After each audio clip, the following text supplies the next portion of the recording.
A constitution can give rights, it can create institutions, it can distribute power with mathematical precision.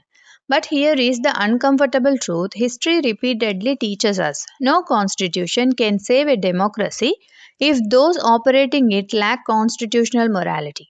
And that phrase, constitutional morality, has become one of the most powerful and controversial ideas in contemporary India. Dr. B.R. Ambedkar borrowed the concept from the historian George Grote and used it during Constituent Assembly debates to issue a warning. He argued that India was entering political democracy without fully achieving social democracy. Therefore, the success of the constitution would depend not merely on legal provisions but on the ethical commitment of citizens and institutions to constitutional values. In simple terms, constitutional morality means respecting the spirit of the constitution, not just its technical wording. It demands restraint, accountability, pluralism, institutional respect, and protection of individual dignity, even when majoritarian impulses become politically attractive. And this debate matters intensely today because contemporary India is witnessing simultaneous expansion of democracy and polarization of public discourse. The Supreme Court has increasingly invoked constitutional morality in landmark judgments. In the Navtej Singh Johar case 2018, while decriminalizing homosexuality under Section 377, the court held that constitutional morality must prevail over social morality. In the Shabarimala Judgment 2018, the court emphasized gender equality and dignity over exclusionary religious practices. Similarly, in the Joseph Shine adultery case and the Puttaswamy privacy judgment, constitutional morality became a tool to strengthen liberty and individual autonomy. Pause and think about this carefully. Constitutional morality often becomes most important precisely when society is deeply divided.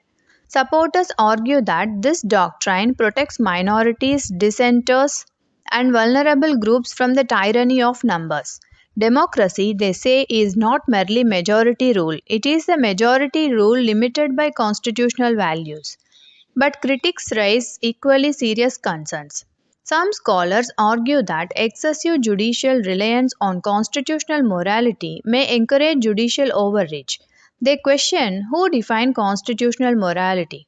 Is it the judges? Is it legislature? Is it society? Critics fear that unelected courts may sometimes impose subjective moral interpretations under constitutional language, thereby weakening democratic accountability. This tension reflects a larger philosophical conflict between constitutionalism and populism.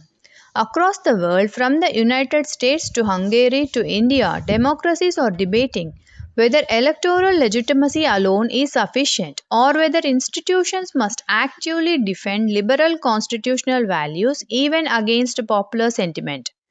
In India, this debate appears in multiple arenas: use of sedition laws, federal tensions, free speech controversies, religious processions, anti defection politics, misuse of constitutional offices, and parliamentary disruptions. Increasingly, constitutional morality is invoked whenever constitutional procedures are technically followed but democratic ethics appear violated. For example, delaying bills indefinitely, toppling governments through defections, or bypassing deliberative parliamentary discussion may be legally defensible in narrow terms but constitutionally questionable in spirit. That is why constitutional morality is fundamentally linked to institutional behavior. Governors, speakers, courts, media, civil servants, and political parties all become custodians of constitutional culture. And here lies the deepest insight. Democracies rarely collapse only through coups. Sometimes they erode slowly when institutions stop respecting unwritten restraints. Ultimately, constitutional morality is not about replacing politics with morality. It is about ensuring that power operates within the ethical boundaries envisioned by the Constitution, like liberty, equality, fraternity, justice, and dignity. Because a constitution is not merely a legal document, it is a moral imagination of how power should behave, and when constitutional morality weakens, democracy may continue to hold elections, yet gradually loses its constitutional soul.